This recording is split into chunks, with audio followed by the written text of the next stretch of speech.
কোনো মহিলা যদি মাত্র 4টা কাজ করতে পারে, নবী সাল্লাল্লাহু আলাইহি ওয়াসাল্লাম বলেছেন জান্নাতে যাওয়ার জন্য সবগুলো দরজা খুলে দেওয়া হবে।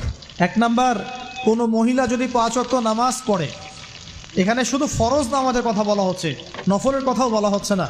2 নাম্বার, যদি একজন মহিলা রমজান মাসে সওম রাখে, ফরজ সওম, ফরজ রোজা, নফল রোজার কথাও বলা হচ্ছে না। 3 নাম্বার, যদি মহিলা একজন নারী যদি তার সতীত্বকে হেফাজত করতে পারে, পর্দা মেনে চলতে পারে।